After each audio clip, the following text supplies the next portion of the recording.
बच्चों, आज हम क्या पढ़ेंगे? आज हम पढ़ेंगे वाक्य रचना एवं अशुद्धि शोधनम का शुद्ध लिंग प्रयोग। पिछले वीडियो में हमने क्या पढ़ा? पिछले 2 वीडियो में हमने पढ़ा कर्ता क्रियापद समन्वय, अर्थात कौन से कर्ता पद के साथ क्रियापद का कौन सा रूप लगेगा। फिर दूसरे वीडियो में हमने सीखा संज्ञा सर्वनाम समन्वय, अर्थात कौन से कर्ता पद कौन से संज्ञा पद के साथ कौन सा सर्वनाम पद लगेगा। और आज सीखेंगे शुद्ध लिंग प्रयोग। शुद्ध लिंग प्रयोग हम सीखेंगे। आपको पता है कि संस्कृत में 3 प्रकार के लिंग होते हैं, पुल्लिंग, स्त्रीलिंग और नपुंसकलिंग। और यह भी आपको पता है कि संस्कृत में 3 वचन होते हैं। तो तीनों लिंगों के शब्द रूप अलग अलग होते हैं। तो आज हम अशुद्धि शोधन में लिंग प्रयोग का शुद्धिकरण सीखेंगे। तो चलिए सीखना शुरू करते हैं। पहला वाक्य है सरोवरे कमला विकसन्ति। तालाब में कमल खिलते हैं। विकसन्ति बहुवचन है, कमला यहाँ बहुवचन। अब देखिए, कमल शब्द का शब्द रूप है कमला, बहुवचन में दिया है, लेकिन यह गलत है। रेखांकित पद गलत है, इसे शुद्ध करना है। कमल जो होता है वह नपुंसकलिंग शब्द है। कमल नपुंसकलिंग शब्द है। इसका शब्द रूप एक वचन में होता है कमलम। कमलम द्विवचन में होता है कमले।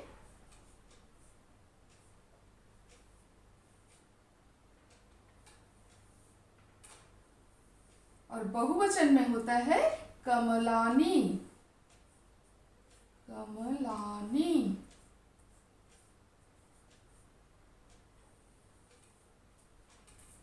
कमलम, कमले, कमलानी। तो यहाँ विकसन्ति बहुवचन है, यानी ये कमला जो लिखा हुआ है ये बहुवचन में होगा। कमल का शब्द, कमला शब्द का शब्द रूप बहुवचन वाला होगा। तो बहुवचन में क्या है? कमलानी। तो यहाँ क्या हो जाएगा? ये जो गलत शब्द है इसके जगह हो जाएगा कमलानी।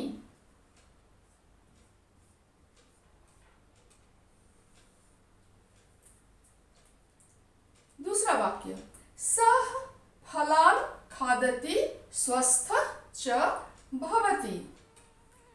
सः फलान् खादति, वह फल खाता है, और च स्वस्थ भवति, स्वस्थ रहता है। फलान, यहाँ फलान शब्द जो है रेखांकित पद है, ये गलत है। यहाँ कौन सा पद होगा? अब द्वितीय विभक्ति फल भी नपुंसकलिंग शब्द है। फल नपुंसकलिंग शब्द है। और इसका अब ये फलान जो है वो द्वितीय विभक्ति का पद है। तो द्वितीय विभक्ति में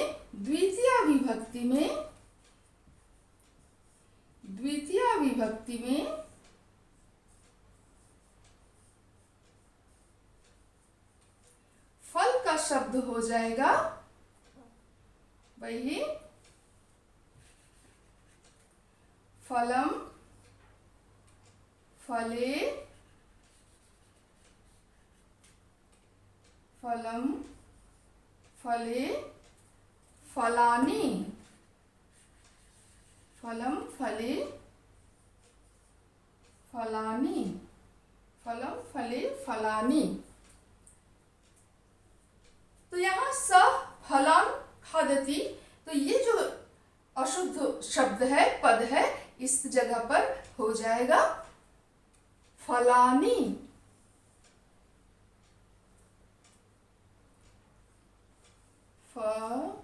फलानी, फलानी।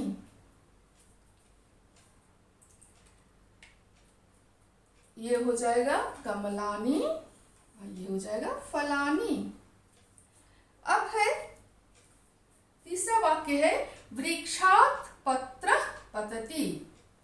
वृक्षात् पत्रः पतति। पत्र भी नपुंसकलिंग शब्द है।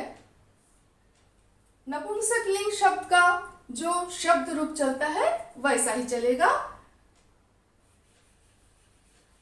पत्रम, पत्रे, पत्राणि। क्या हो जाएगा? पत्रम, पत्रे, पत्राणि।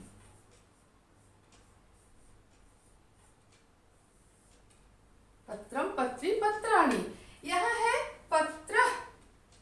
ये पत्र विसर्ग जो रहता है बालक, बालको, बालका, अकारांत पुल्लिंग शब्द का प्रथमा विभक्ति एक वचन होता है बालक, जिसमें हो रहता है। और ये पत्र शब्द नपुंसकलिंग शब्द है, इसलिए यहाँ पर हो जाएगा पत्रम। नपुंसकलिंग का एक वचन, नपुंसकलिंग का प्रथमा एक वचन हो जाएगा पत्रम। तो वृक्षात् पत्रम पतति। वृक्षात् पत्रम पतति। वृक्षात् पत्रम पतति। अब है अत्र पुस्तकालयम् अपि सन्ति। अत्र पुस्तकालयम् अपि सन्ति।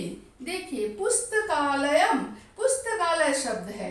पुस्तकालय शब्द है तो पुस्तकालय शब्द जो होता है वो अकारांत पुल्लिंग शब्द है। अकारांत पुल्लिंग शब्द आलय, आलय, ये भी अकारांत पुल्लिंग शब्द है। पुस्तकालय, विद्यालय सब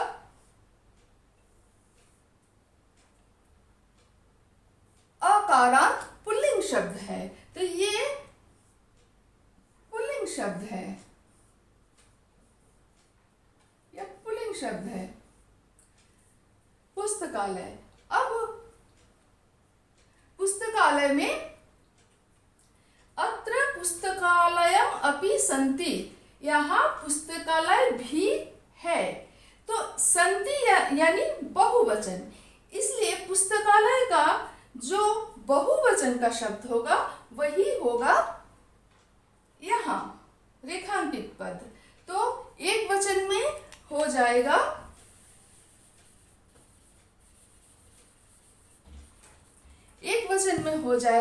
पुस्तकालय, पुस्तकालय।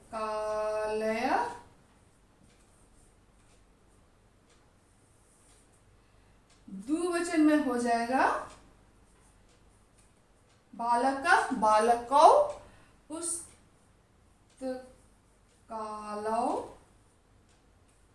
कालयौ, पुस्तकालयौ, पुस्तकालयौ। और बहुवचन में हो जाएगा बालका, पुस्तकालया, पुस्तकालया।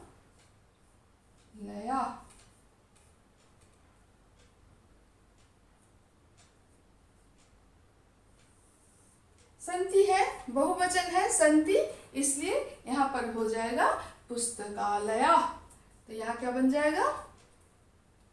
यहाँ हो जाएगा पुस्तकालया, पुस्तकालया।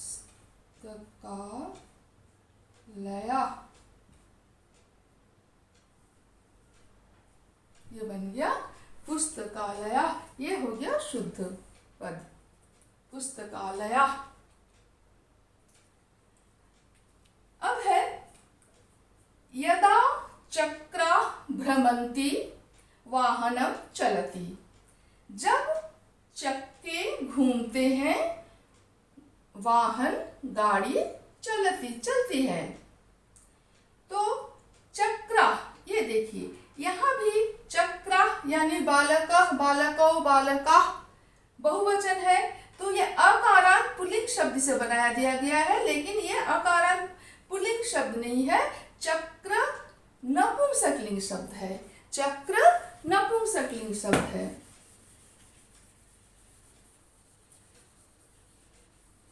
चक्र क्या है? चक्र नपुंसकलिंग शब्द है। चक्र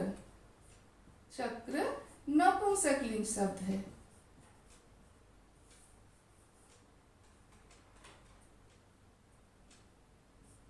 नपुंसकलिंग शब्द है चक्र। तो इसका क्या हो जाता है?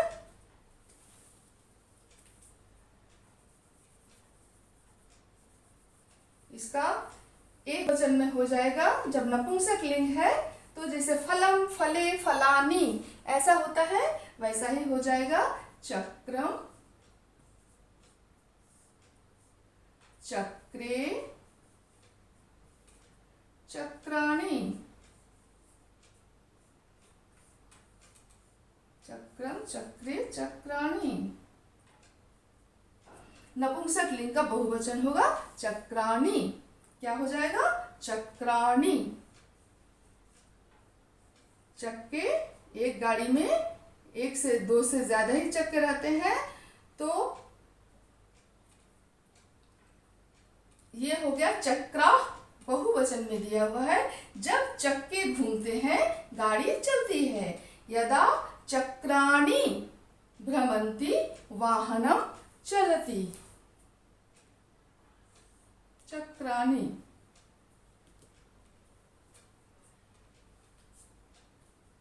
किम एतत् तव गृह? क्या यह तुम्हारा घर है? फिर वही है, गृह नपुंसकलिंग शब्द है। गृह नपुंसकलिंग शब्द है। गृह नपुंसकलिंग शब्द है अकारांत। तो इसका क्या हो जाएगा? गृहम गृहे गृहाणि। इसका हो जाएगा एक वचन में गृहम, एक वचन में गृह नहीं होगा। गृहम गृहे गृहाणि। गृहाणि। अब गृह एक वचन, क्या ये तुम्हारा घर है? एक वचन, तो क्या हो जाएगा? किम एतत् तव गृहम। किम एतत् तव गृहम। ये हो गया गृहम। ये हो गया, ये गलत शब्द है गृह। किम एतत्, क्या यह तुम्हारा घर है? तव गृहम। अब है दुग्धम स्वास्थाय भवति। देखिए यहाँ दुग्धम का जो स्पेलिंग है वो हलंत भी है विसर्ग भी है। किसी वर्ड के बाद या तो हलंत होगा और नहीं तो विसर्ग होगा, दोनों एक साथ नहीं हो सकता है। तो अब दुग्धम होगा या दुग्धमा होगा। तो दुग्धम, दुग्ध भी नपुंसकलिंग शब्द है। दुग्ध भी नपुंसकलिंग शब्द है। तो दुग्ध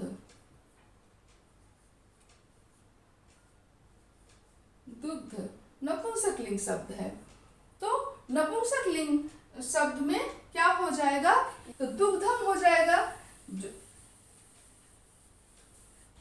तो एक वचन में क्या होगा? दुग्धम। दुग्ध नहीं होगा, एक वचन में हो जाएगा दुग्धम। दुग्धम। दुग्धम स्वास्थाय भवति। क्या हो जाएगा? दुग्धम। दुग्धम स्वास्थ्याय भवति। तो क्या हो गया? सरोवरे कमलानि विकसन्ति, स फलानि खादति स्वस्थ च भवति, वृक्षात् पत्रं पतति, अत्र पुस्तकालयाः अपि सन्ति। यहाँ पुस्तकालय भी है, पुस्तकालयें बहुवचन। यदा चक्राणि भ्रमन्ति वाहनं चलति, किम् एतत् तव गृहम्? दुग्धम स्वास्थ्याय भवति। दुग्धम ये वाला स्पेलिंग है, दुग्धम स्वास्थ्याय भवति। तो आज इतना ही। अगले वीडियो में हम सीखेंगे शुद्ध विभक्ति प्रयोग। विभक्ति के कारण जो अशुद्धियां हैं उनका अध्ययन हम करेंगे अगले वीडियो में। हम जानते हैं कि संस्कृत में 7 विभक्ति है, प्रथमा, द्वितीया, तृतीया, चतुर्थी, पंचमी, षष्ठी और सप्तमी। तो विभक्ति के कारण जो अशुद्धियां हैं उनका अध्ययन करेंगे हम अगले वीडियो में। आप सब स्वस्थ रहिए, खुश रहिए।